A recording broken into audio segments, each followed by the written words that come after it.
Bueno, ya podemos empezar a admitir a los participantes. Aníbal, dale, por favor.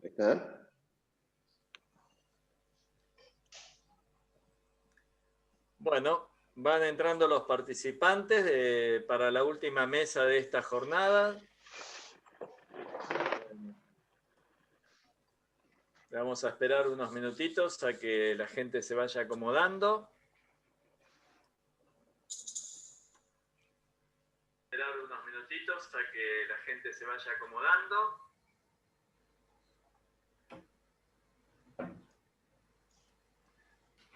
Ahí está en eco la grabación en Facebook. Muy bien. Bueno, ya tenemos a casi toda la gente adentro. Buenas tardes para la última reunión de la jornada. Silvia, te paso la palabra, así.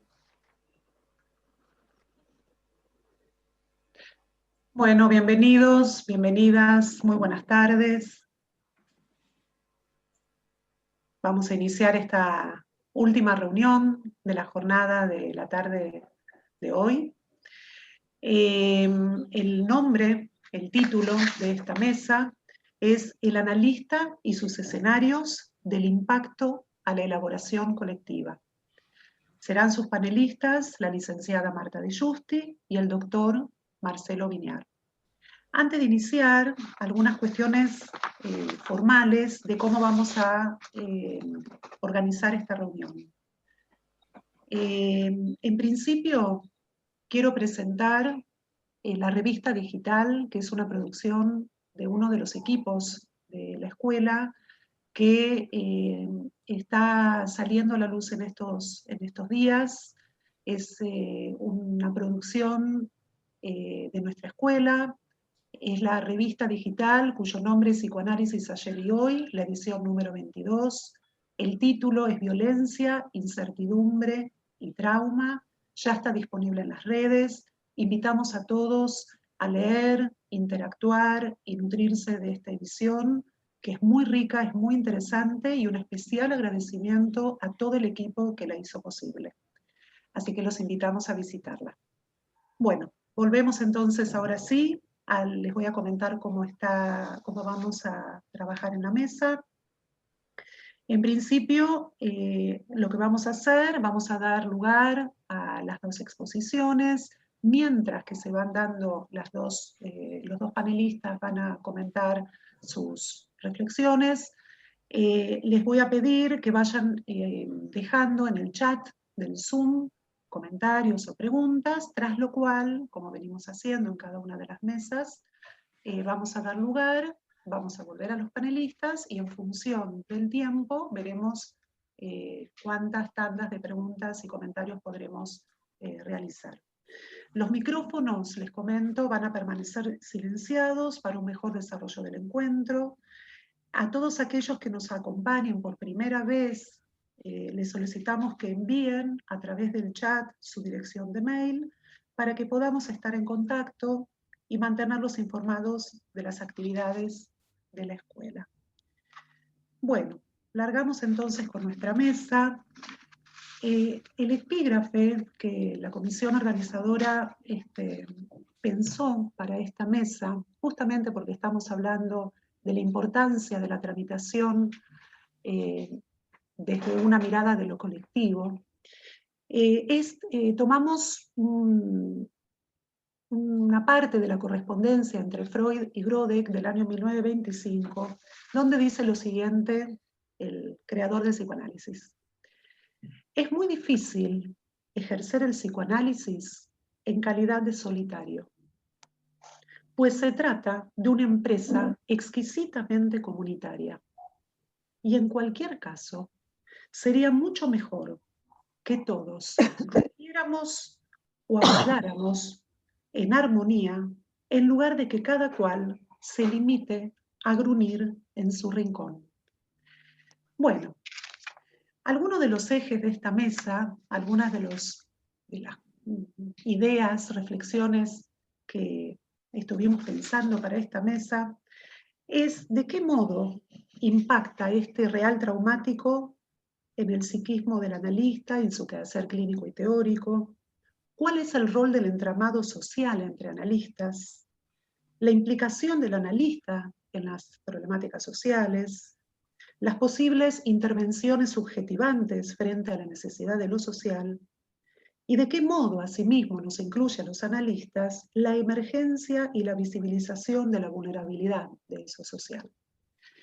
Vamos a empezar entonces con los panelistas. Voy a presentar a la licenciada Marta De Giusti, psicóloga, psicoanalista, socia plenaria de la Asociación Escuela de Psicoterapia para Graduados, docente titular de los posgrados, especialización y maestría de la Asociación Escuela de Psicoterapia para Graduados, en convenio con la Universidad de La Matanza, desde el año 2001 hasta la actualidad. Supervisora de adolescentes y adultos en el Centro Raskowski, en hospitales de la Ciudad Autónoma de Buenos Aires y también del interior del país. Past President de la Federación Latinoamericana de Asociaciones de Psicoterapia Psicoanalítica y Psicoanálisis, FLAPSIP, miembro de la Secretaría Científica de la Asociación Escuela Argentina de Psicoterapia para Graduados, co-coordinadora de la investigación en el espacio de investigación de FLAPSIP, cuyo título de dicha investigación es Neosexualidades virtuales, ideal erótico y subjetividades asexuadas. Representante de nuestra institución en el Foro de Instituciones de Profesionales en Salud Mental de la Ciudad de Buenos Aires y miembro de APIABA, Asamblea por las Infancias y Adolescencias de Buenos Aires, como delegada de Foro de Instituciones en Salud Mental. Marta, te cedo la palabra, te escuchamos. Bueno, uy, me salí de acá. Hola, ¿cómo les va? Bueno, estoy muy contenta de estar acá con ustedes en este, para mí, nuevo modo de comunicarnos, pero de cualquier modo nos estamos comunicando. Quería agradecer, en primer lugar, y en forma muy especial, mi invitación a la licenciada Silvia Schlafman y a todo su equipo organizador, además de felicitarlos por esta jornada, que además de notarse el trabajo que tiene, es de un grado de creatividad que acompañan las épocas. También, por supuesto, a la comisión directiva de la escuela y en especial a mis compañeros de Secretaría Científica, con los que estamos transcurriendo todo este año. Un agradecimiento especial a su secretario, Norberto Lloves, que también ha hecho posible gran parte de la actividad científica. Bueno, yo voy a empezar con una cita de Castoriadis que dice así: pensar no es salir de la caverna, ni sustituir la incertidumbre de las sombras por los perfiles bien definidos de las cosas mismas, el resplandor vacilante de una llama por el verdadero sol. Pensar es entrar en el laberinto, es perderse en galerías que solo existen porque nosotros las cavamos, infatigablemente.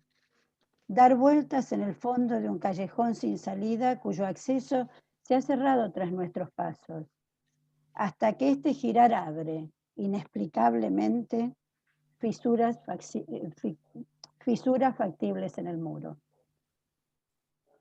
Quería empezar mi escrito con esta reflexión de Castoriadis, ya que no solo tiene una profunda resonancia para mí en cuanto al trabajo de pensamiento, sino que además es mi propuesta para ustedes, en el sentido de poder establecer un espacio en común de producción, de elaboración colectiva, acerca de los escenarios y sus impactos que afectan nuestro vivir.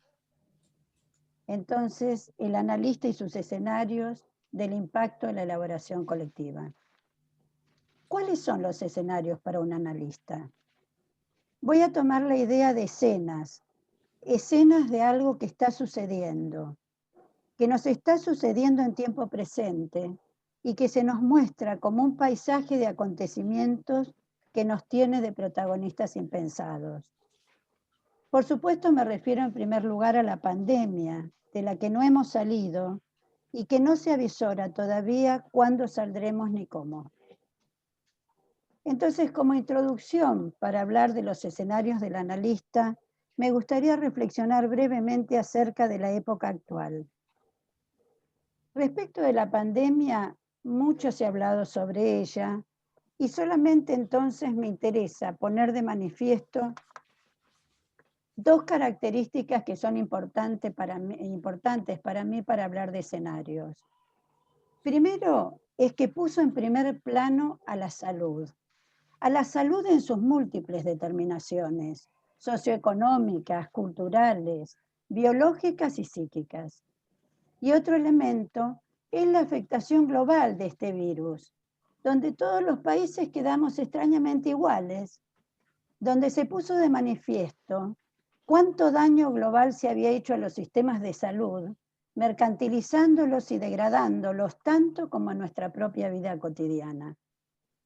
Como un inmenso panóptico, nos ha mostrado lo profundo de las injusticias, lo que implica la distribución inequitativa de los recursos económicos, al punto que factores tan importantes y tan elementales para la vida, como el agua, la vivienda, la conectividad necesaria para educarse, el acceso a la información, son faltantes esenciales que se hacen vida cotidiana en grandes masas de la población.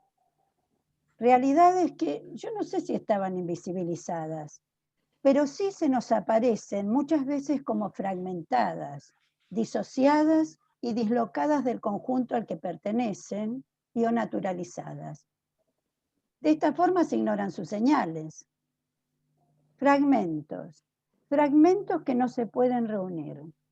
El mundo se presenta como un gran cuadro de fragmentos que no se pueden reunir. Imágenes. Una guerrita por acá, un continente ardiendo por allá, pueblos enteros movilizándose. Atrás quedó esa bella frase de Tagore: en la playa de interminables mundos los niños juegan. Pues no, los niños no juegan. Estos niños no juegan, van con sus familias movilizándose, buscando algún lugar que los albergue. Un gran escenario disociado, común, global, todo a la vista. Piezas de un enorme rompecabezas constituidos por fragmentos que no se pueden unir, que se nos presentan en un tiempo real y en un espacio eterno o ninguno, pero siempre parece que no son nuestros, suceden en otro lado. Se nos presentan a cualquier observador sensible como catástrofes, pero son catástrofes aisladas, que se desmienten sus causas, desaparece la trama y se corta el hilo que se precisa para establecer una continuidad histórica entre los acontecimientos. Tal es el gran escenario del capitalismo agónico de este momento. Interesante mostrar la paradoja entre el capitalismo globalizado que se pregona y la fragmentación de las existencias y sus contextos que produce. Las consecuencias de la terrible, desaprensiva y voraz devastación del planeta a través de políticas de explotación irracional en la búsqueda de mayores ganancias y la apropiación espuria de recursos naturales a como dé lugar, van imponiendo cambios en nuestro hábitat donde no sabemos a ciencia cierta, aunque es bastante probable, que tanto la pandemia del COVID como los incendios múltiples a lo largo de los continentes, Córdoba, California, el Amazonas, los humedales argentinos, bosques siberianos y árticos, sean distintas manifestaciones del mismo desequilibrio. Manifestaciones del divorcio profundo y en permanente conflicto en la relación que guardamos los humanos y sobre todo los núcleos de poder con la naturaleza. La exagerada explotación que linda con la destrucción nos convoca a pensar en la humana dificultad con la finitud. Convoca a volver a revisar el tratamiento de la muerte y por lo tanto de la vida. La relación que los seres humanos guardamos con el límite, con los límites, con las legalidades. Revisar las relaciones con el semejante. Revisar nuestra exigencia de eternidad, que como desmentida de la muerte se expresa en cada una de nuestras dificultades cotidianas. En este momento, y para darles un ejemplo concreto y de nuestro presente, no solo argentino, por cierto, la dificultad de llevar adelante colectivamente políticas de cuidado respecto de la pandemia. Del impacto a la elaboración. Para trabajar este punto, quiero comenzar con una pregunta que formuló mi compañero de mesa, Marcelo Viñar, y que yo leí hace bastante tiempo, que fue señera para mí, y que dice así: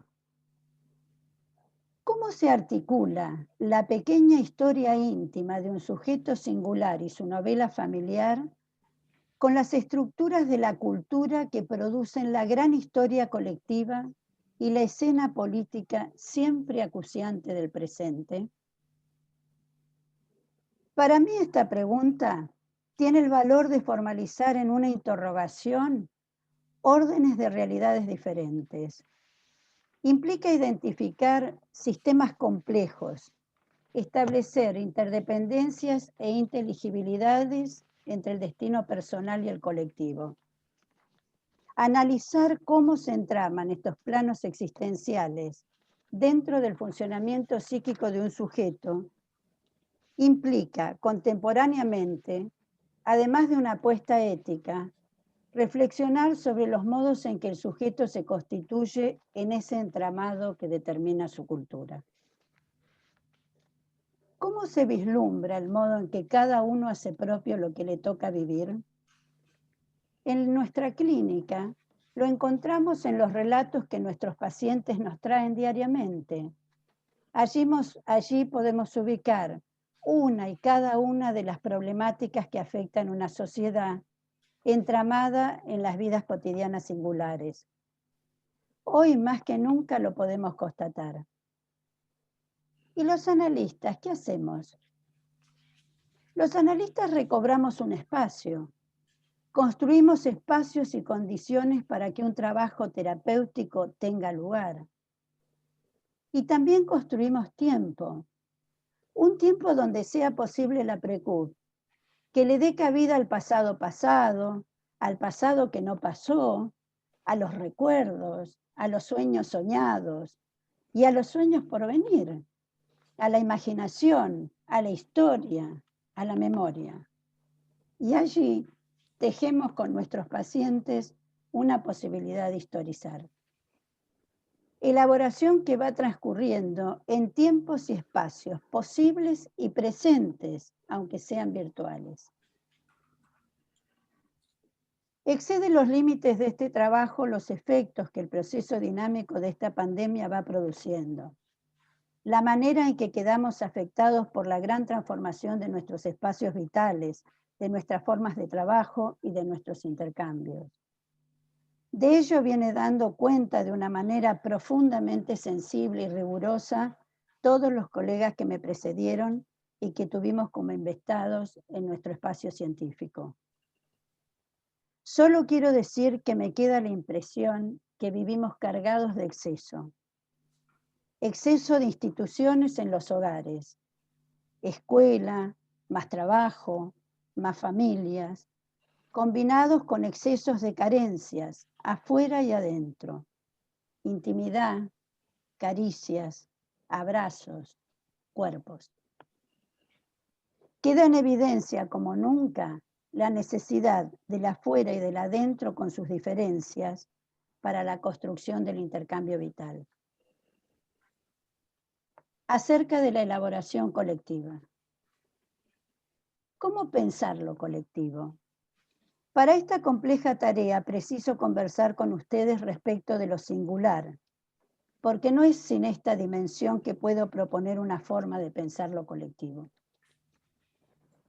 La originalidad de la perspectiva freudiana se basa en el descubrimiento de procesos anímicos inconscientes de los que la conciencia nada sabe. Es decir, yo voy a decir una serie de conceptos que son el pan diario nuestro, ¿no? Bueno, pero a partir de este postulado, el sujeto queda constitutivamente dividido. Esta nueva perspectiva, desterrado lo indiviso de la condición humana, da lugar a sucesivos descentramientos. En primer lugar del yo, que ya no es dueño de su propia morada. Descentramiento del acto de la cura. La posibilidad de hablar en nombre propio, de interrogar la propia alienación, la interpelación a un otro y la posibilidad de hacer revelable algo del deseo reprimido, funda la singularidad del sujeto. La práctica del psicoanálisis se sitúa en una operatoria donde el sujeto mismo es involucrado en su padecimiento, al tiempo que debe responder por sus actos, se le otorga potencia y dignidad en el acto de su cura. Se produce un nuevo descentramiento, esta vez de la moral a la ética. Respondemos por nuestros actos, conscientes e inconscientes. Estamos en el territorio de la responsabilidad subjetiva, consecuencia directa de la singularidad del sujeto.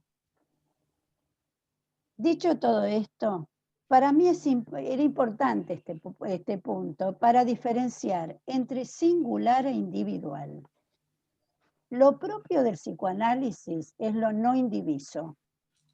Lo individual es lo uno. Es la fuerza bruta. Es el poder del más fuerte. A lo que Freud le opone el poder de la comunidad. Ahora sí, ¿de qué se trata un colectivo? Un colectivo es la presencia numerosa, espontánea de personas que se encolumnan detrás de emociones compartidas. La masa se define por su número. ¿Qué lo diferenciaría de una masa? Entre un colectivo y una masa, ¿son diferentes formas de organización irreductibles una a la otra? ¿La masa se define por su número? ¿O hay estados donde el sujeto queda capturado por el fenómeno de masas, con lo cual estamos hablando de una lógica que se puede transformar en otra? Estas ideas, que yo vengo trabajando hace bastante tiempo, me surgieron a partir de la lectura de Psicología de las Masas y Análisis del Yo.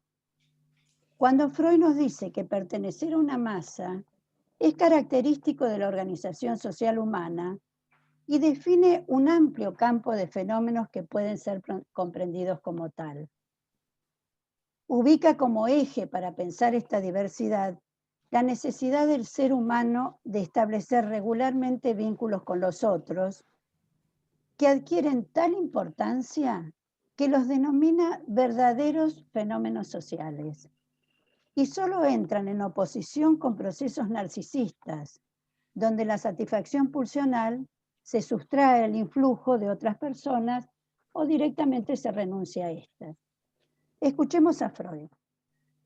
Un individuo es miembro de muchas masas, ya que tiene múltiples ligazones de identificación y ha edificado su ideal del yo según diversos modelos que lo incluyen de este modo en el alma de muchas masas, a través de la raza, de sus creencias, de su lugar de origen. Su carácter estable, permanente y duradero determina que se vuelvan menos notorias o más naturalizadas a la observación ingenua por sus efectos uniformes y continuados. Es a partir de estas reflexiones freudianas que pensé que las formaciones de masa constituyen un rasgo de estructura que nos marca desde el origen, que son parte de nuestra socialización y que señala una forma de funcionamiento caracterizado por una lógica específica. Del fenómeno de masa al sujeto colectivo es necesaria la construcción de una serie de legalidades. ¿De qué se tratan estas legalidades? ¿Es posible incluir la dimensión de la singularidad en un colectivo social? Vuelvo a la pregunta, ¿qué significa un colectivo social? En realidad parto de la idea que lo que hace de un grupo humano un colectivo es una producción.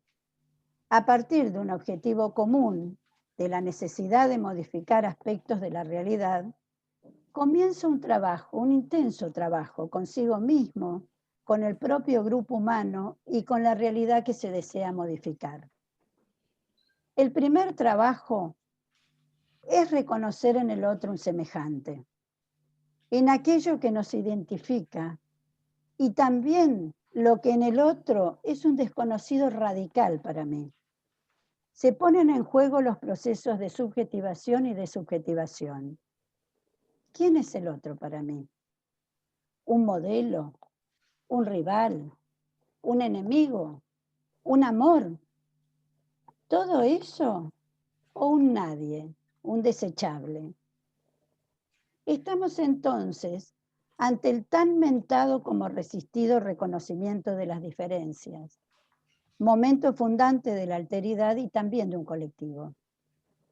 Son procesos de transformación los que produce un colectivo, donde el reconocimiento de las diferencias y la alteridad dentro del grupo resulta habilitador del pensamiento crítico, del hacer con otros y de ciertos grados de libertad. Procesos de transformación donde se recupera la potencia del hacer, la posibilidad de hacer de cada uno y con todos.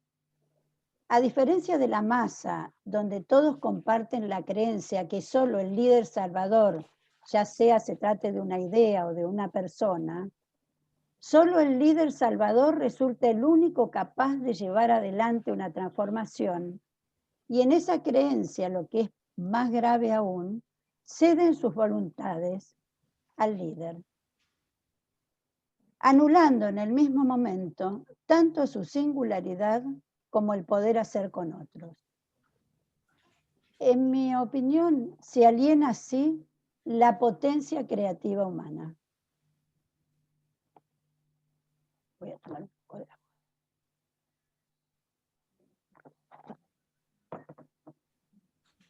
Voy a recurrir a un autor francés, Jean Oury, psiquiatra y psicoanalista, uno de los principales teóricos y clínicos de la psicoterapia institucional en Francia. Este pensador me interesa porque busca la manera de definir el problema de lo colectivo, de modo de coordinarlo con una dimensión psicoterapéutica. La meta que se propone es que en una organización de conjunto se pueda tener en cuenta un vector de singularidad. Surge entonces una suerte de paradoja: poner en práctica sistemas colectivos preservando la dimensión de singularidad de cada uno. Es en esta suerte de bifurcación donde se plantea la noción de colectivo.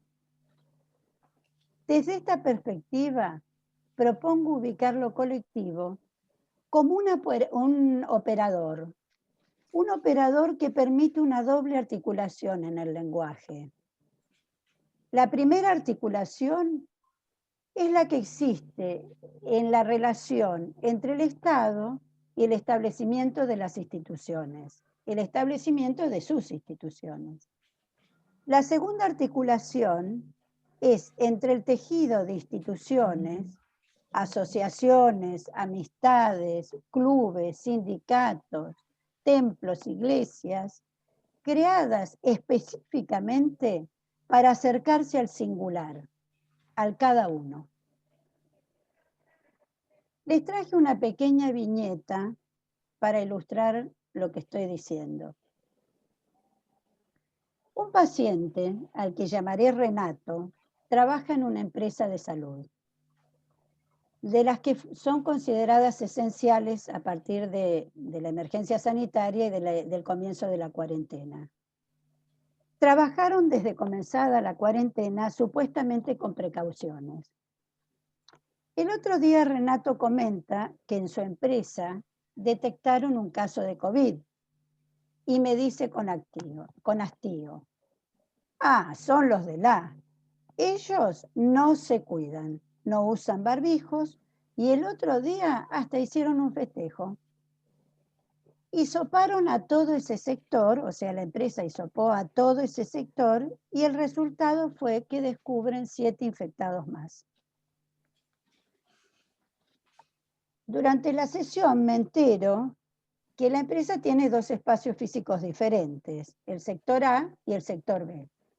Renato se encuentra en el sector B, que son los que guardan estrictas medidas de cuidado.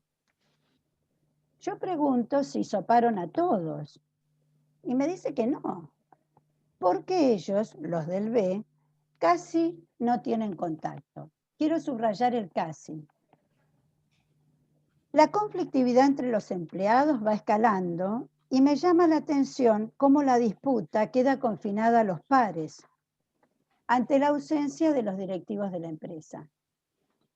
En un momento de la sesión donde arreciaban las críticas hacia la terrible negligencia de sus compañeros, le pregunto qué criterios de cuidados sanitarios impartió la empresa en correspondencia con el decreto presidencial que declara la emergencia sanitaria para cada rama de actividad. Allí me entero que el staff directivo, con sus dueños a la cabeza, piensan diferente al decreto del Estado. Dentro de los directivos, unos dicen que el COVID es solo una gripecita. Y por si este argumento no alcanzara, otros dicen que no hay pandemia, que es una exageración. Debo decir que el clima de la sesión cambió ante mi pregunta, que de algún modo interceptó la descarga agresiva de Renato. Su fastidio no tarda en caer sobre mí. Y al tiempo que se despide me dice, usted es más papista que el Papa.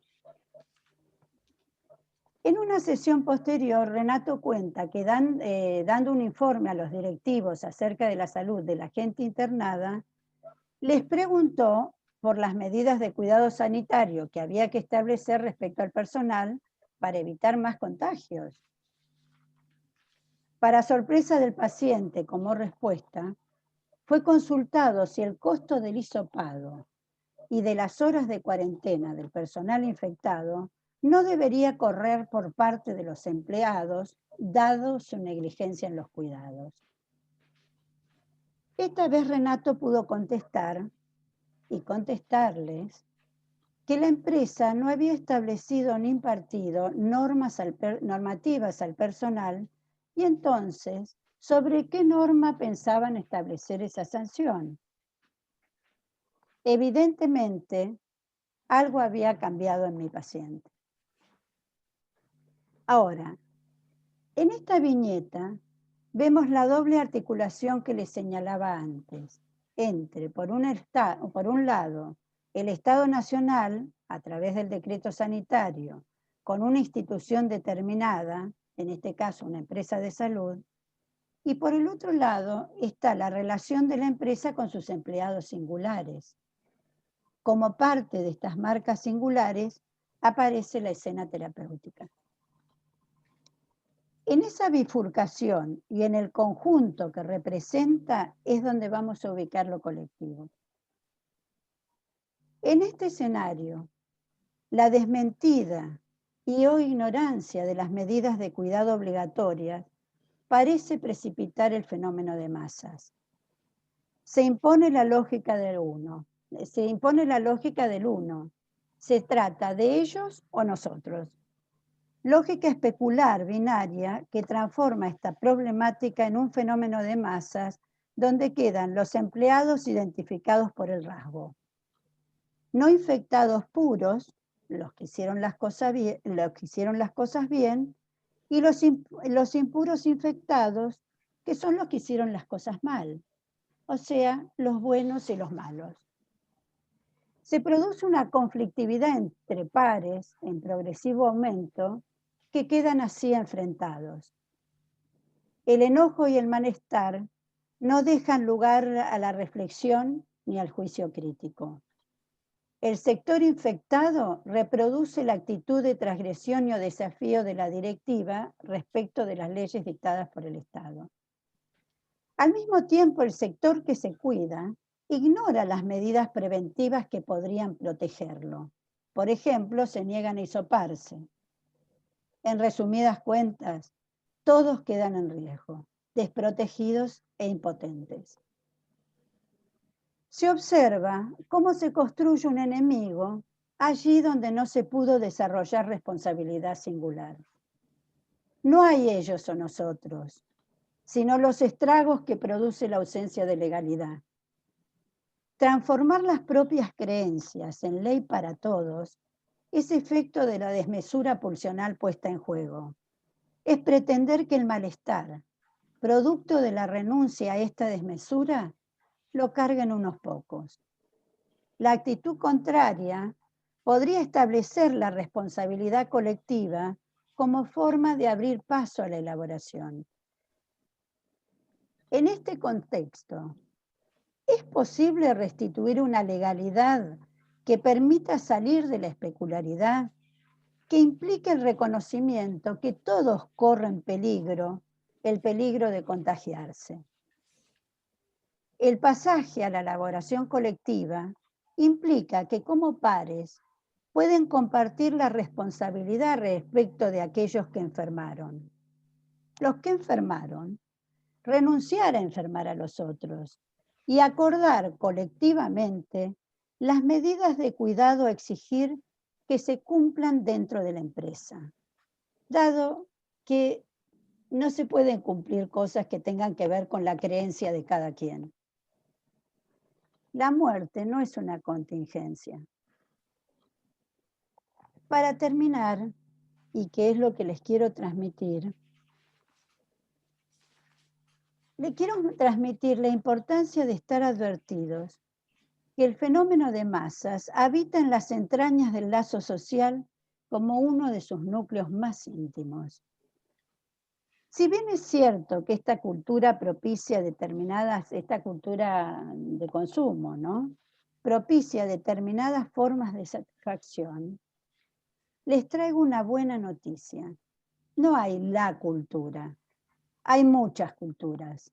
Pertenecemos al alma de muchas culturas. Somos herederos de un enorme legado cultural que aquí nos tiene, trabajando para una transformación vital posible, para que la vida valga la alegría de ser vivida. Muchas gracias. Muchísimas gracias, Marta. Muchísimas gracias por la generosidad de compartir con todos nosotros tus reflexiones. Pasamos a escuchar al doctor Marcelo Viñal. Voy a presentarlo. El doctor Marcelo Viñal es médico psicoanalista, miembro titular y didacta de la Asociación Psicoanalítica del Uruguay, miembro de la Asociación Psicoanalítica Internacional, psicoanalista en la clínica, en la docencia y la reflexión teórica. Ex profesor agregado del Departamento de Educación Médica de la Facultad de Medicina, UDELAR, coordina el grupo de investigación de campo sobre adolescencia marginada y menores fuera de la ley.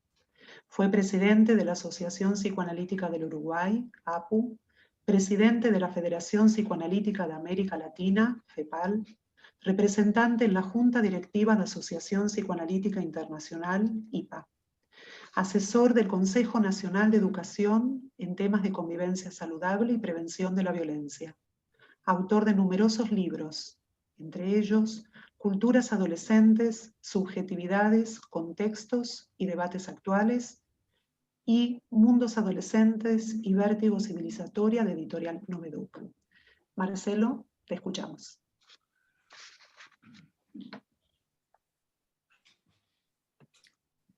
El trabajo de Marta me pareció admirable y tengo ganas de callarme la boca solo por obligación y por compromiso con Silvia, es que voy a tratar de hilvanar e improvisar algunas ideas. El recorrido que hace Silvia, que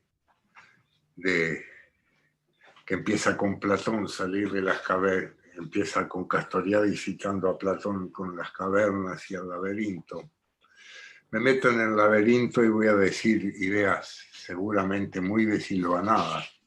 No tengo ninguna anotación, tengo solo el impacto de esta epidemia, también epidemia de congresos. Hubo un congreso en APU, un congreso en FEPAL, un congreso con ustedes. Todos necesitamos buscar maneras de estar juntos, buscar maneras de hacer vínculo. Antaño nos engañaron diciendo que el ser era antes de los vínculos. Hoy podemos asegurar lo contrario, que el camino es al revés. Que desde los vínculos, desde las pertenencias, desde las lealtades, somos sujetos históricos, anhelantes e inconclusos, como quería Freud o aprendimos con Freud, sujetos y anhelantes e inconclusos, pero procedentes de un momento histórico, de una situación geográfica, de una coyuntura sin parangón, donde la disciplina madre es la historia. Historia de la sensibilidad, no historias militares, no historia de los anales de las batallas, sino historia de la sensibilidad, historia de la mentalidad. En eso, ser argentino, brasileño, peruano, norteamericano o europeo, no es lo mismo la socialdemocracia que se pretende en Chile o en Uruguay que la que rige en los países nórdicos, en Suecia. Muchas veces la adversidad nos convierte sea en más crueles, sea en más solidarios. Los dos toboganes nos esperan como desenlace de la pandemia. Somos una especie que no solo está poseída por la comprensión del presente perpetuo, no somos como los niños o como los animales que viven una actualidad, donde lo presencial es todo, donde el momento actual y las situaciones de emergencia como esta inflan un presente, lo sobrecalientan y se rompe el equilibrio en ese tríptico vivencial de pasado, presente y futuro, donde nos tenemos que considerar como sujetos que tenemos una herencia, un capital de recuerdos y un anhelo y una definición de proyectos. Viene el inesperado. Aunque hubo informes técnicos que proliferan en las élites académicas de que estaban dadas las condiciones para una pandemia, ningún político dio lugar a las profecías y apareció el coronavirus en China y rápidamente se diseminó en el planeta. Yo no soy cómplice de Donald Trump, que habla del virus chino, porque el virus chino se trasladó, es un viajante aéreo como éramos nosotros. Y hoy en día lo que llamamos cultura y culturas diferenciales, para separar lo individual de lo colectivo, la historia íntima de la historia con mayúscula, tenemos que ver que el siglo XX ha producido modificaciones enormes en la consideración de lo que es la historia íntima, la historia personal y la creación de espacios colectivos. Lo local, por eso yo escuchando a Marta, pensaba que entre esos dos polos de la íntima singularidad y del sujeto público están las almas colectivas, los conjuntos transubjetivos, para hablar en términos, hay muchos sinónimos según los autores. ¿Qué es lo que nos define como grupo? Ustedes pertenecen a una asociación, yo pertenezco a una asociación que es afín o distinta, porque los sujetos humanos somos producto, pero somos agentes de transformación. Yo creo que lo que compartimos en común, ustedes y yo, es el uso de la palabra vivencial, el uso de la palabra no como aspecto cognitivo, racionalista, sino en su dimensión emocional, en su dimensión erógena, en su dimensión pasional, en la dimensión de que el deseo es algo que no tiene como timón la razón, sino tiene como timón la curiosidad, la transgresión y la locura. Y que en todo momento, si algo nos define, si algo abrió Freud, más allá del tratamiento de las enfermedades, de lo que en esa época se llamaba enfermedades funcionales de los nervios, aunque nosotros la conocimos con lo que nació en la semilla de la moral victoriana entre Berta Pappenheim o Anna O, Joseph Breuer y Freud, esa semilla creció y durante el siglo XX el psicoanálisis se convirtió en uno de los cursos básicos para la cultura occidental o para el occidente culto, para discernir entre los aspectos creativos y los aspectos destructivos que esos colectivos dan lugar, para evitar ese peligro de los líderes carismáticos, para evitar ese peligro de los Führer, de las guías, que es lo que amenazan nuestras democracias, como ya está ocurriendo en las elecciones de Estados Unidos, como lo que ocurrió con Evo Morales, etc. Es decir, la dimensión de lo político y la dimensión de la limitación de lo que como grupo se puede hacer. Usted mencionó, Marta, a Jean Ury,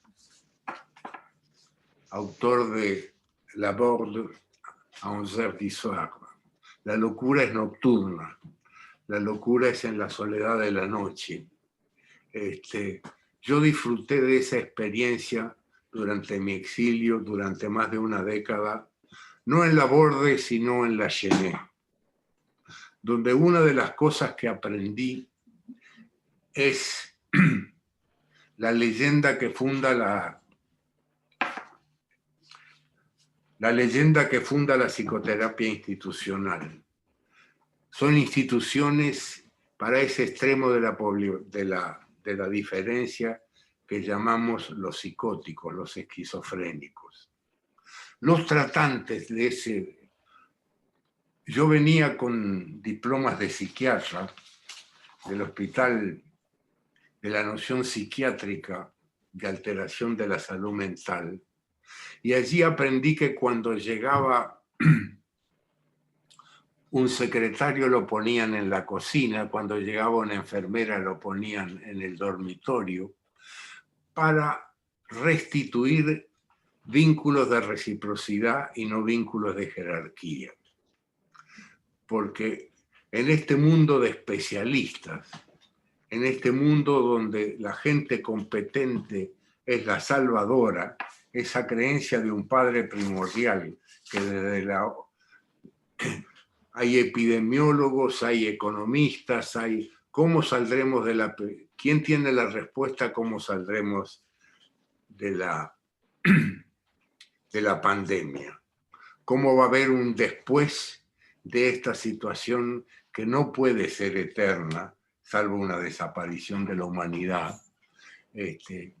Las situaciones extremas, hoy por el COVID-19, durante la muerte de Freud por la Segunda Guerra Mundial que parecía que desaparecer, en mi adolescencia,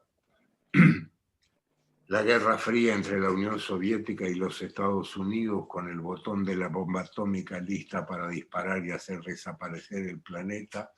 Es decir, que situaciones traumáticas extremas no es esta ni la primera ni la última. Y la noción de trauma que padecemos todos los que aquí estamos presentes es lo que no tiene, es un camino laberíntico que no podemos ahorrarnos de recorrer. Ese trauma de no poder abrazarnos, de no poder brindar juntos, no es una cosa a lamentar y a llorar. La queja no es la solución. No sufrimos nuestros traumas, somos nuestros traumas. Hoy somos hijos también del COVID-19, que el COVID-19 no es solo un virus, sino es la destrucción de los espacios naturales, en un crecimiento gigantesco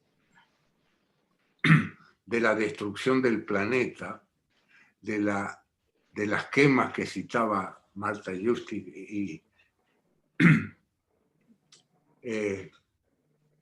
todo lo que llamamos progreso civilizatorio nos transforma simultáneamente en una especie de depredadora. Basta sintonizar Netflix y escuchar a Attenborough en Una vida en un planeta para tener en 1 hora y media.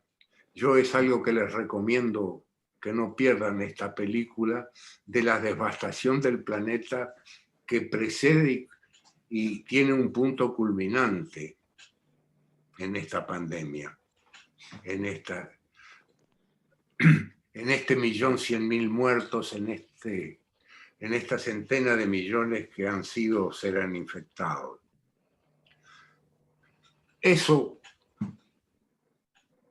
nosotros, ¿qué lugar nos toca? No es el de epidemiólogos, no es el de sanitaristas, pero podemos restituir el valor de la palabra. Yo creo que en este mundo de la velocidad y de la imagen, de la hipercomunicación que me llevó al malentendido con Silvia, que yo había dicho que no podía participar hoy, y sin embargo estoy acá porque yo los quiero mucho, tanto como ustedes me quieren, por lo menos hasta hoy. Mañana veremos. Siempre se puede perder ese amor, y es ese momento de caída, como estamos transitando ahora, como ocurría en esa empresa del paciente de Marta, ese señor, no me acuerdo cómo se llama, ese señor que veía que el A era mucho mejor que el B. Eso nosotros lo llamamos mecanismos disociativos y proyección.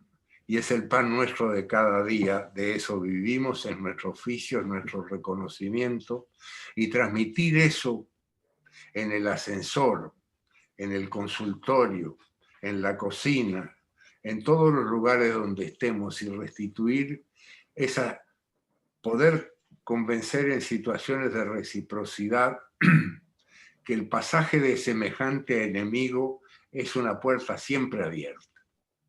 Es una puerta siempre, es un tobogán siempre disponible, que se da aún en las relaciones más íntimas, o sobre todo en las relaciones más íntimas, en las relaciones conyugales, en las relaciones filiales y parentales.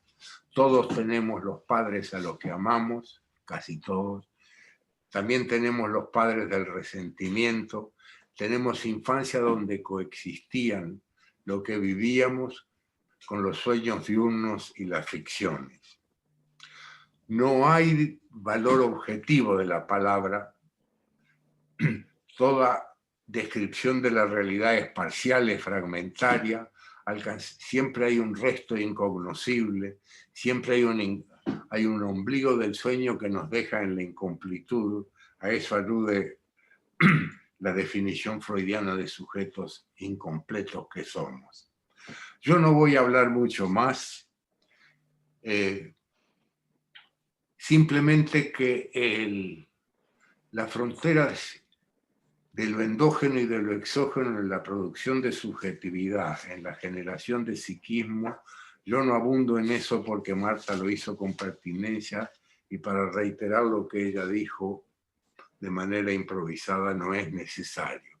Esa continuidad de búsqueda de sentido, de fracaso en el sentido, de gestión del sinsentido, de asomarnos en los bordes y en las resacas de donde no podemos ligar causas y consecuencias, sino volvemos a un pensamiento primitivo, animista, de proyecciones que el mal es el otro, que el prójimo es el enemigo, no el semejante, no el par. Me parece que esa es nuestra función con maestros, como diría Graciela Frigerio, con todos los oficios del lazo, políticos. La Argentina no es ejemplar entre el kirchnerismo y el macrismo de cómo se dirimen diferencias. En eso, esas escisiones de democracia que se parten en dos mitades y pugnan entre sí, después, como sabemos desde Freud, la proyección al otro y la creación de un enemigo como chivo emisario del mal es la solución y es el cuesta abajo. El asunto es compartir la noción de tragedia, porque queda siempre un espacio de reserva, un espacio de creatividad. El fin del mundo se anunció muchas veces, la muerte del psicoanálisis también, y sin embargo yo creo que ahora hacemos más falta que nunca, porque somos guardianes de la palabra. Mejores que la religión, mejores que el milagrerismo. El bien y el mal se enroscan como las barras del ADN. Antes condenábamos ciertas diferencias, las diferencias raciales, las diferencias étnicas, las diferencias sexuales. Hoy estamos en el máximo de tolerancia y de una tolerancia sin límite. Lo que es la redefinición de límites y prohibiciones, especialmente en la glotonería pulsional que nos caracteriza, en el vivir acelerado. También en el horror de este aislamiento y de este repliegue, de este encierro y confinamiento que nos impone la pandemia, hemos descubierto que el tiempo lánguido del confinamiento también nos ha hecho pensar y sentir cosas de la intimidad que en el vivir acelerado del comienzo del siglo XXI pasaban como hechos triviales, y como dice bien Walter Benjamin, la desaparición de la comunidad de oyentes es el origen del mal de la modernidad. Yo creo que el hombre, el ser humano, está destinado a ser un novelista de sí mismo, un cuentista de sí mismo, que el cuento quede explícito en un análisis o que quede en otros discursos imaginarios. La pregunta del quién soy, del quién seré, de dónde vengo, viene desde el niño hasta el sabio, y se reanuda el peligro de este fraccionamiento social que dan las megalópolis como Buenos Aires. Ese fragmento, ese deterioro de la escuela pública que viene desde antes de la pandemia, la fragmentación. Yo fui a la escuela pública uruguaya, gratuita, igualitaria, donde estaban el hijo del diputado, el hijo de la sirvienta, el hijo del doctor, estábamos todos juntos y aprendíamos la coexistencia de diferentes, desde la edad escolar, escuelas mixtas, superando la fantasía de separación de escuela de niños y escuela de varones como había al principio del siglo XIX. Y esta alternancia con la diversidad es lo que nos define y del sostén de la palabra como postergación del acto. Antes de la pandemia, y con esto voy a ir terminando, antes de la pandemia el neurótico nos traía una queja, nos traía una serie de ansiedades, de crisis, de angustia. Hoy vienen con una etiqueta: anorexia, bulimia, cortes en la piel, toxicomanías, ejercicios, sentimientos melancólicos sin correlato discursivo, vaciamiento del ser. Es decir, hoy la psicoterapia de inspiración freudiana tiene que hacer un largo y laborioso trabajo para pasar de la patología del acto, de la descarga en el acto o en el cuerpo, a un texto donde renazca el conflicto psíquico, donde el espesor de la mente, su vacilación, su laberinto, como quiere Castoriadis, se pueda desplegar y admita sus zonas de ignorancia, sus zonas de opacidad, ese real incognoscible. No en el encierro del consultorio, sino en todos los ámbitos de nuestra palabra. Y eso es un hecho irrenunciable. La defensa de la palabra, como el niño poeta, amortigua las descargas de violencia.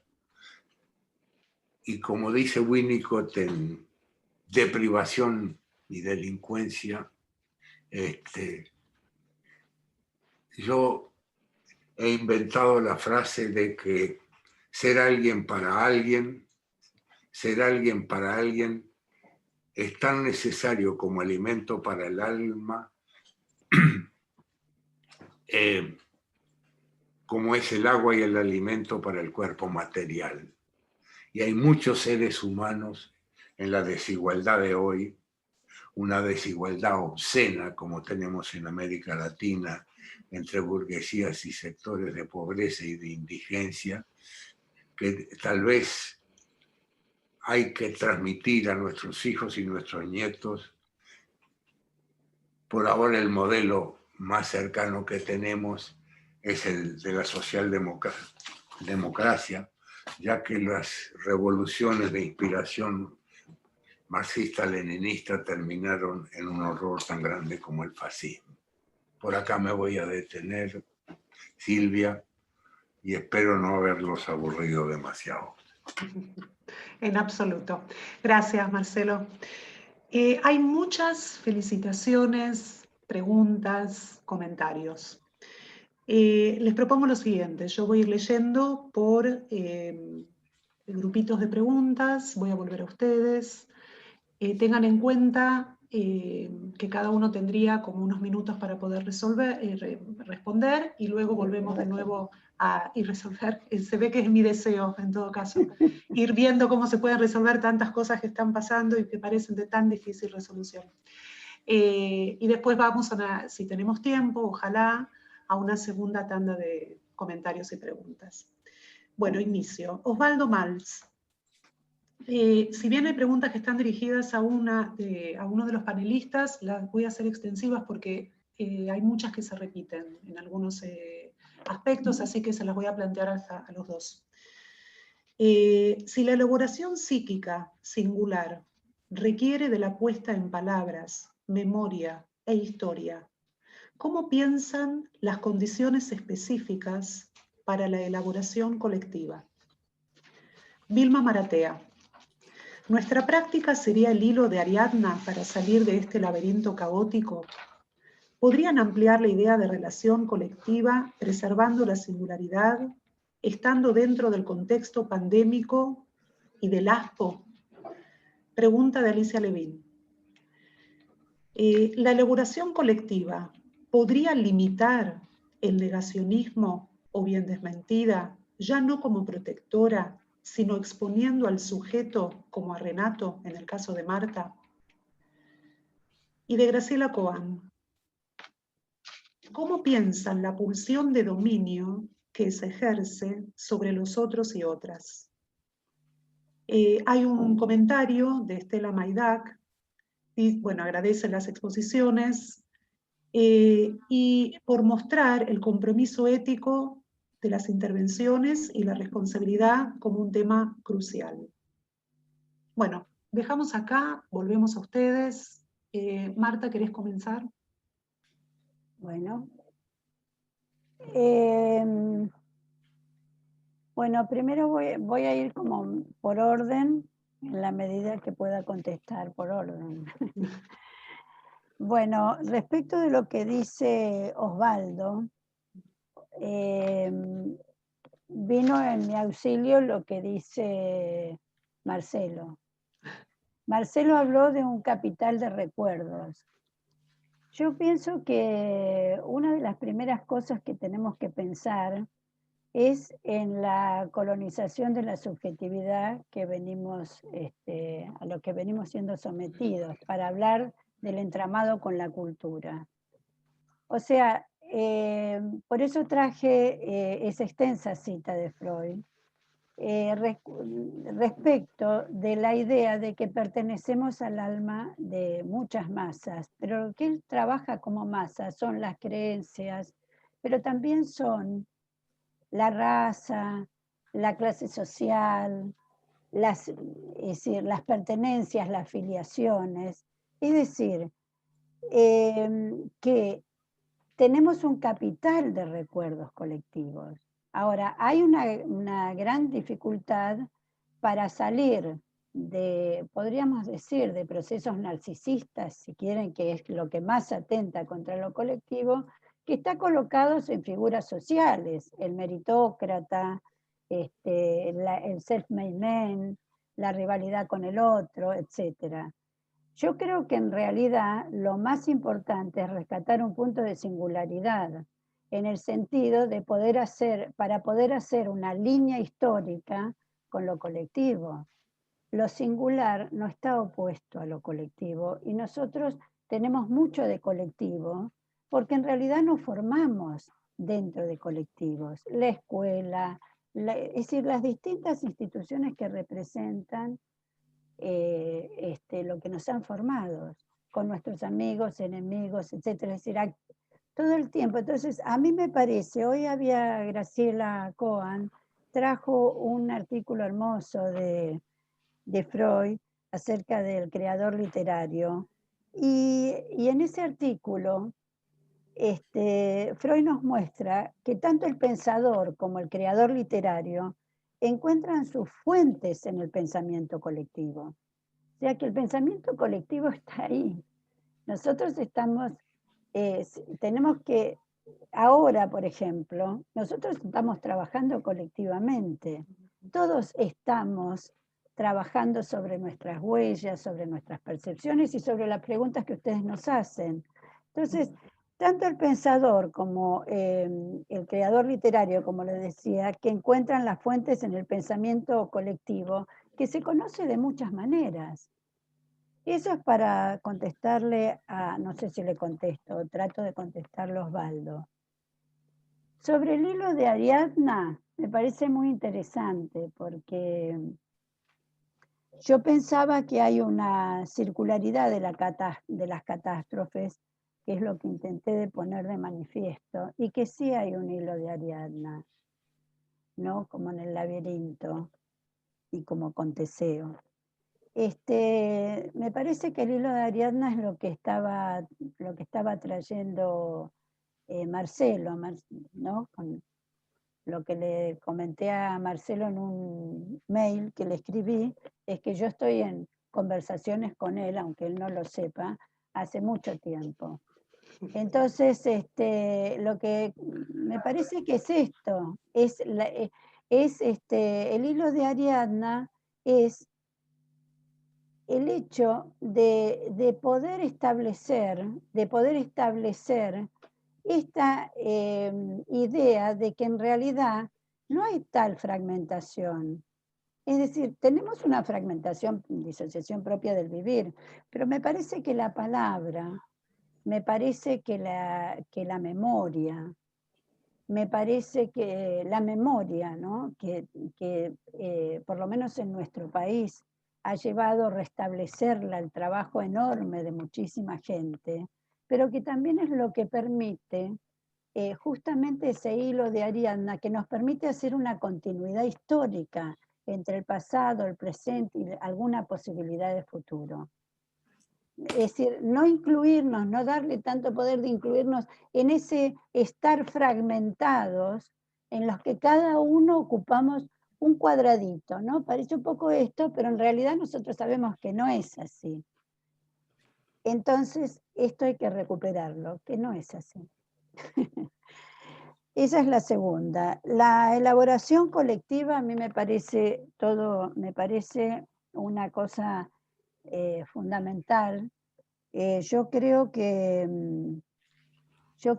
un hilo ahí es, como decía Estela Maidac, el punto de la responsabilidad. El responsabilidad, y ahí sí como lo pensamos psicoanalíticamente, responder por nuestros actos.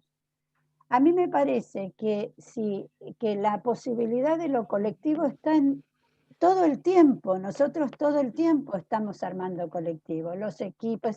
Hay muchas maneras de armar colectivo. Pero me parece que el sentido del pasaje de la responsabilidad singular lleva a la responsabilidad colectiva. Por algo, Freud dice que somos responsables de nuestros actos conscientes e inconscientes. Quiere decir que el otro está incluido siempre con regularidad. Y por último, con respecto a la pulsión de dominio, Graciela, justamente me parece interesante lo que decís, porque hoy te escuché decir que hay una sublimación de las pulsiones agresivas. Las pulsiones de dominio no son ni buenas ni malas. Las pulsiones de dominio son excesivamente graves cuando en realidad no comprendemos, por ejemplo, lo planteó esto muy bien Silvia Bleichmar, cuando habla que los adultos tienen que poner un coto respecto de la apropiación del cuerpo del niño. Entonces, me parece que en ese sentido, la pulsión de dominio puede tener también una posibilidad de elaboración. Bueno, hasta acá lo que puedo contestar. Gracias, Marta. Marcelo. El creador literario, la fantasía, en alemán se dice Das Dichter un Fantasieren. Yo no sé hablar alemán. Lo que me importa es que etimológicamente se puede traducir por creador literario, se puede traducir por poeta y se puede traducir, y es la que a mí me gusta, por fabricante de palabras. Dichter, el que fabrica palabras. Digo esto porque hay un libro de Sartre que se llama Estudios sobre la psicología de la razón dialéctica, que estudia la formación de grupos en el momento previo de la relación entre la chusma y la oligarquía, que culmina con la Revolución Francesa, que él estudió cómo se fueron aglutinando las elaboraciones íntimas en las situaciones extremas, en las situaciones de adversidad, se crea una coyuntura donde aparece lo mejor o puede aparecer lo peor de los grupos humanos. Nuestra tarea es que aparezca lo mejor y se pueda formar de esa sociedad fragmentada y desigual. La formación de grupos,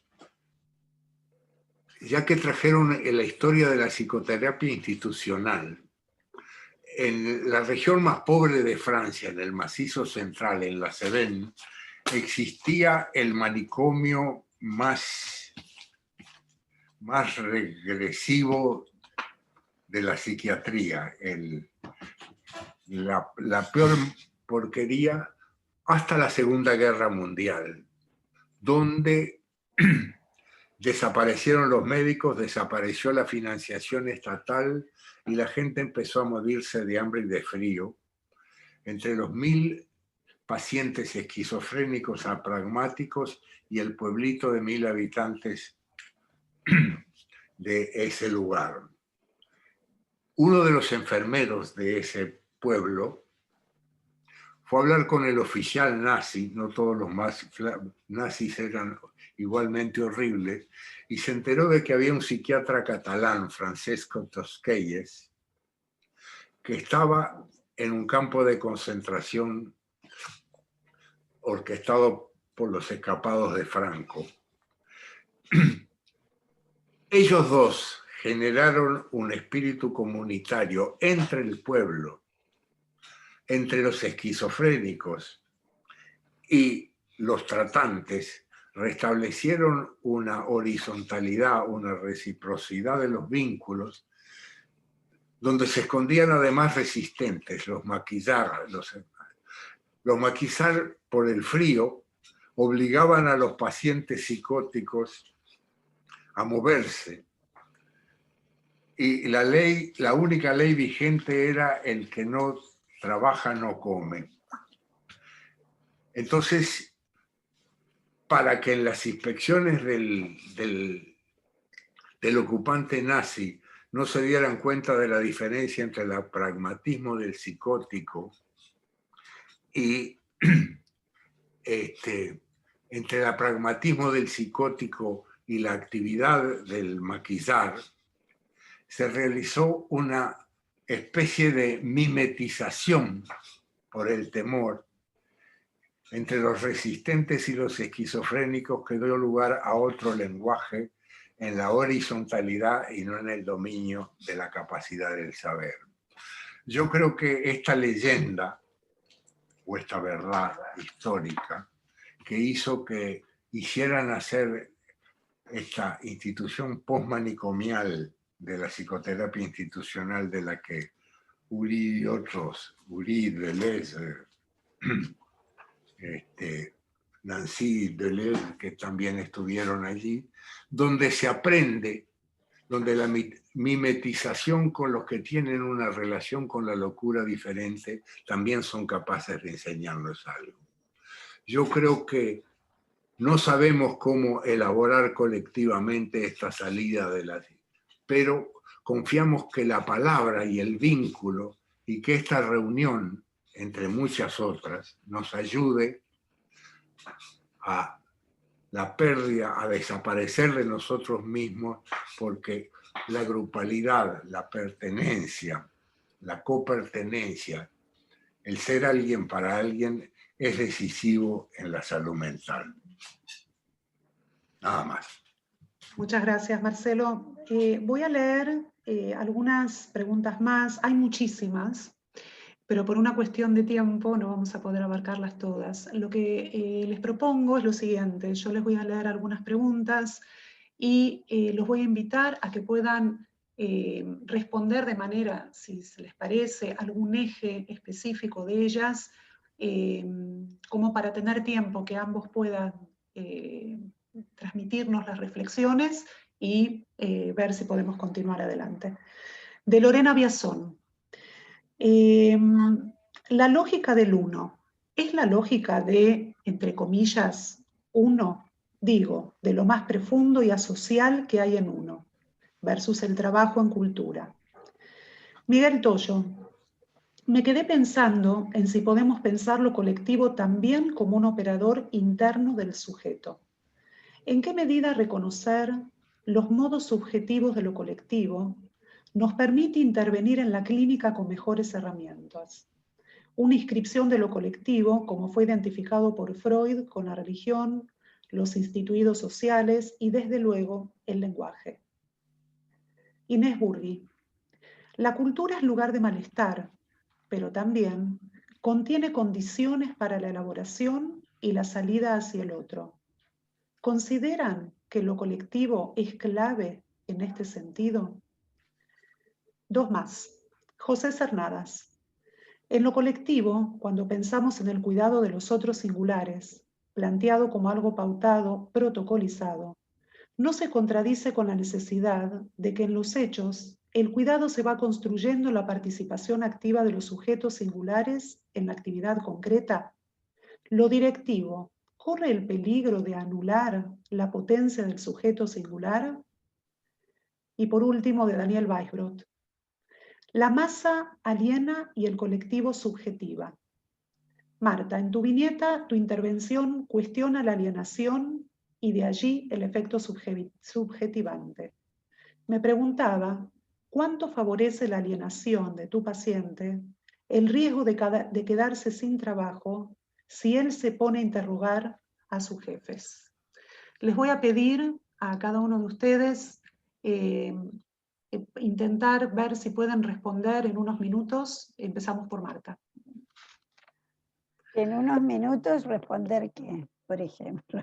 Todo lo que vos quieras tomar de estas inquietudes, asociaciones y comentarios. Hay un montón de preguntas. Vamos a ver si podemos.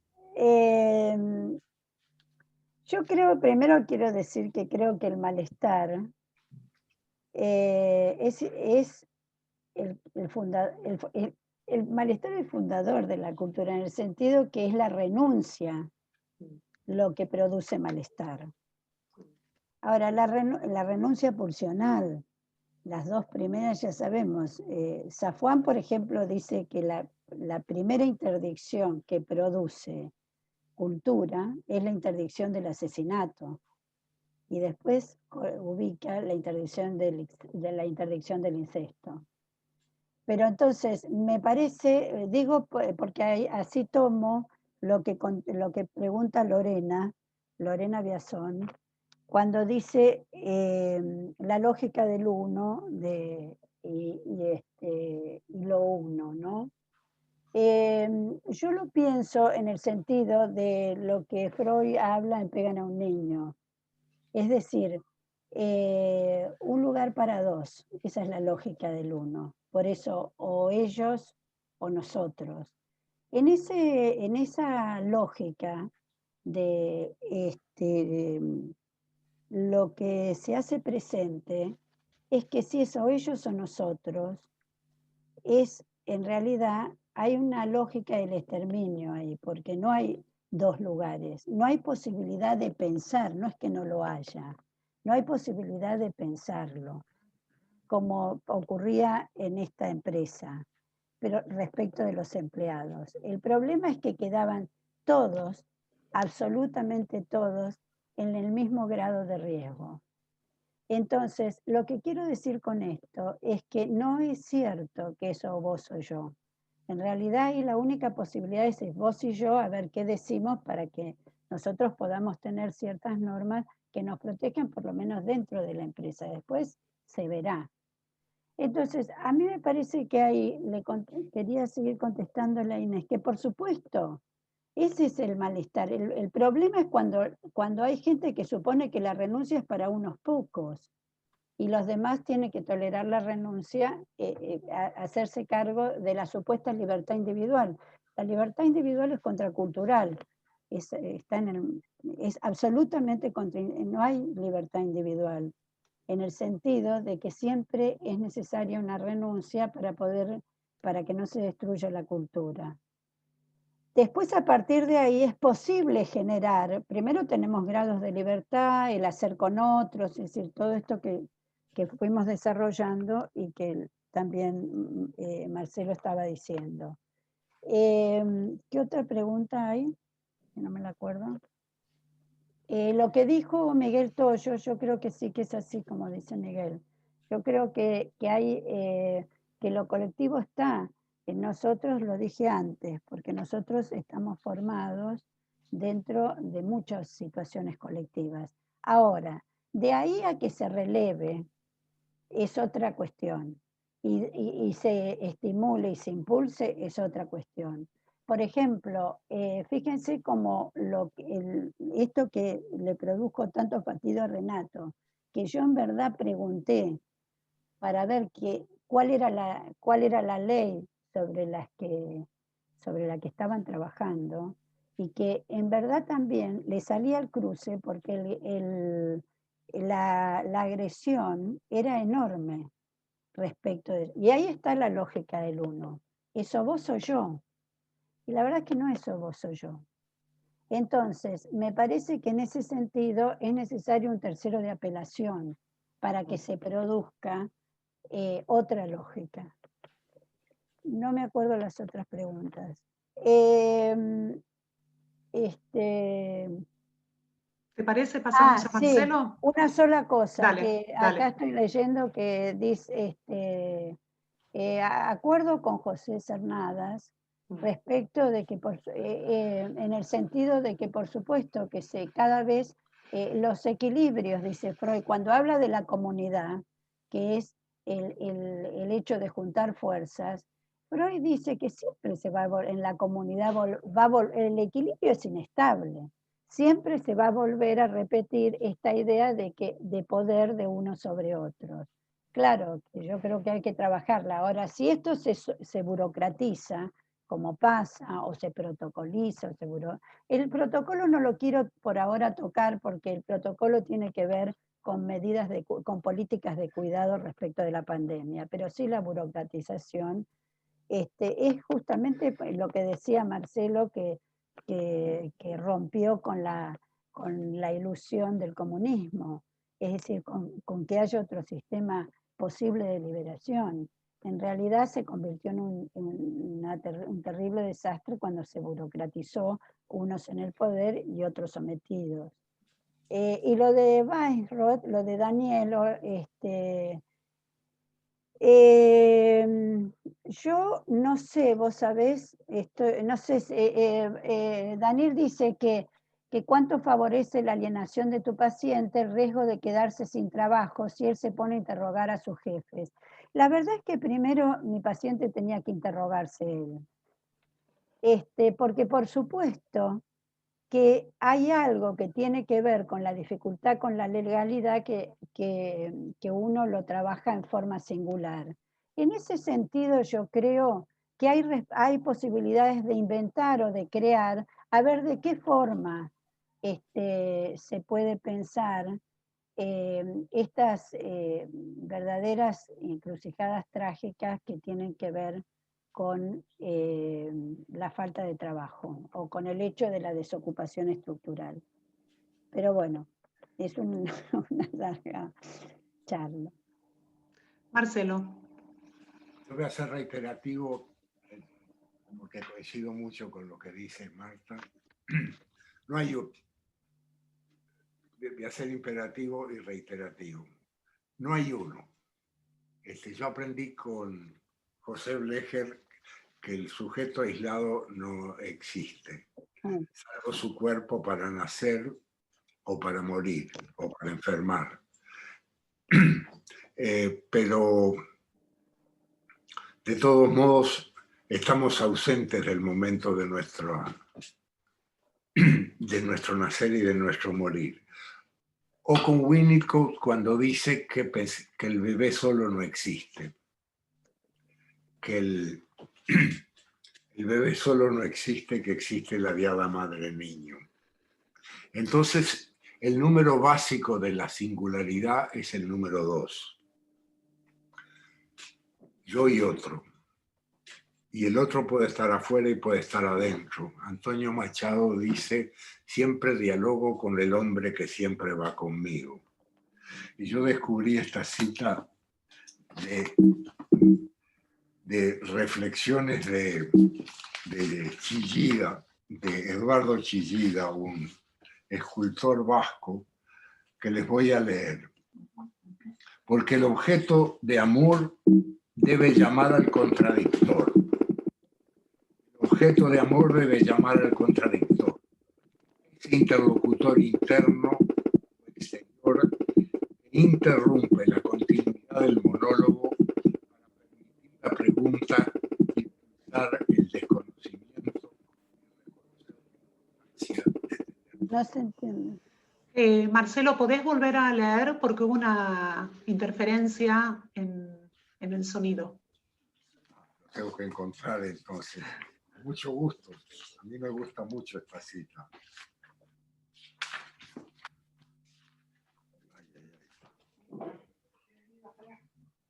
Porque el objeto de amor debe llamar al contradictor, ese interlocutor interno que interrumpe la continuidad del monólogo para permitir la pregunta y pulsar el desconcierto y reconocer la importancia de tener pudor. Muchísimas gracias a Marcelo y a Marta. Estamos cerrando ya esta reunión y estas jornadas con mucha emoción. Analistas atravesados por lo inédito, nuevas brújulas, este era el nombre que pusimos, que titulamos a la jornada. Los queremos invitar para seguir pensando nuevas brújulas, para cartografiar, para explorar paisajes, horizontes, tendiendo puentes. Al próximo congreso que vamos a realizar en nuestra institución el año próximo, cuyo título es Cartografías del sufrimiento psíquico, avatares de época. Este congreso se va a celebrar en octubre del año próximo y tiene como epígrafe general, siguiendo en esta idea de exploración, todavía veo horizontes donde tú dibujas fronteras, de Frida Kahlo. Los esperamos a todos el año próximo. Para terminar de despedirnos, dos cuestiones. Primero, en lo personal y con mucha emoción, con mucha alegría, vamos a dar final a esta reunión, pero no sin antes quiero reiterar mi agradecimiento a algunos equipos, algunas personas que hicieron posible toda esta jornada. En principio, especialmente a la presidenta de la institución, a la doctora Mónica Fabeluques. Y una vez más, te agradezco, Mónica, por esta invitación a ser parte de este consejo en esta época tan compleja. Haber confiado en mí, haber avalado toda una trayectoria. Y, bueno, un agradecimiento personal. Al magíster Norberto Llove, secretario científico, por el acompañamiento desde el inicio de este proceso de pensamiento para pensar estas jornadas. A todo el equipo de los compañeros del Consejo Directivo que ayudaron, que estuvieron a disposición, que resolvieron ítems de todo tipo, avatares, complejidades, con creatividad, con ganas de trabajar, en horarios de reunión, fuera de horario de reunión, algunas noches que nos hemos juntado a pensar y que entre todos hicimos esto. Por supuesto, a los panelistas, a los invitados, a nuestros pacientes que nos enseñan, a nuestros queridísimos y valiosos analistas que nos han sostenido, que nos vienen sosteniendo a lo largo de toda esta época y más allá, desde luego, para posibilitarnos seguir pensando, para poder trabajar todo lo que nos viene pasando. Y muy, muy, muy especialmente a una comisión que desde hace meses venimos trabajando intensamente, reinventándonos, transformándonos, acompañándonos en avatares tanto de lo personal de cada uno, así como de la tarea misma, con pasión, con creatividad, con rigurosidad, con generosidad, en un clima de trabajo maravilloso y que ha sostenido esta tarea. Quiero hacerles un reconocimiento y transmitirles que fue un placer enorme trabajar con todos ustedes y los quiero nombrar uno a uno. La licenciada Liliana Feldberg, la licenciada Viviana Garbulski, la licenciada Tania León, la licenciada Julieta Lutzker, el licenciado Nicolás Oviglio, el licenciado Aníbal Repeto y la doctora Paula Sevilla. Ha sido para mí un placer trabajar con estos compañeros y quería especialmente agradecer. Bueno, antes de terminar de cerrar, quiero invitar a la doctora Mónica Fabelú, que es presidenta de la institución, que haga entonces el cierre de la jornada. Por favor, Mónica. Bueno, la verdad que ha sido un viaje muy intenso en estos 3 días. Exploramos fronteras, tendimos puentes, chequeamos nuestras brújulas, las actualizamos, exploramos los desarrollos creativos que ponemos en marcha en cada proceso terapéutico y en lo social, y nos unimos a elucidar el impacto subjetivo de nuestra situación actual y ver sus posibilidades de elaboración colectiva. Más que viaje, casi un crucero. En esta intensa travesía compartida, tengo un montón de agradecimientos superpuestos a los de Silvia. Y en primer lugar a Silvia Schlafman y su comisión organizadora. Saben que este es el primer congreso que tenía como proyecto esta comisión. Este congreso se transformó en jornada y se desdobló en un proyecto que ya está andando para el año próximo. Pusieron un compromiso y un esfuerzo increíble para que esto fuera posible, así que los felicito en mi nombre y en nombre de todo el Consejo Directivo. Gracias. A todos los panelistas que que compartieron, ¿no?, tan generosamente sus ideas, también muchas gracias. Al Consejo Directivo con los que trabajamos semanalmente, fuerte para que todo este año la institución siga adelante. Y finalmente, gracias a todos ustedes que nos acompañan y que son parte de este proyecto, de esta misión de seguir produciendo psicoanálisis. Gracias a todos. Muchas gracias, Mónica. Queremos también agradecer y alojar en este encuentro a colegas que nos acompañan desde el interior del país, de toda Latinoamérica, miembros de FLAPSIP que también se han unido a estos encuentros de esta jornada. Ahora sí, vamos a cerrar, vamos a pedirle a los anfitriones que abran los micrófonos. Un último agradecimiento, Sí. Porque atrás de todo este trabajo está todo el personal administrativo de la escuela, que la verdad que nos han apoyado para ir desarrollando toda esta técnica tan compleja y novedosa para nosotros, esta travesía. Bueno, vamos a abrir para que pueden ahora activar sus micrófonos para saludar. Un aplauso para todos, para todas. Y muchas gracias. Felicitaciones. Gracias. Gracias, Silvia. Gracias, Marta. Marta. Gracias a ustedes, gracias. Tarea súper cumplida. Marcelo. ¿Dónde anda Marcelo? Ah, Ya se No lo veo, pero parece que ya se fue. Qué lástima. Todos con sus palabras. Gracias, Silvia. Gracias. Gracias a ustedes. Gracias a todos. Gracias a todos. Felicitaciones. Espectacular. Excelente, Marta. Gracias.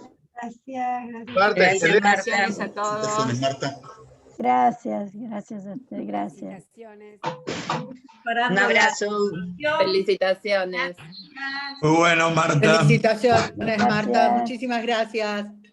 Felicitaciones. Miguel Maldonado, Gracias miralo a a Miguel ustedes. Maldonado. Miralo a Miguel. ¿Dónde estamos? Hola, Miguel Maldonado. Gracias por Bien, todo. Marta.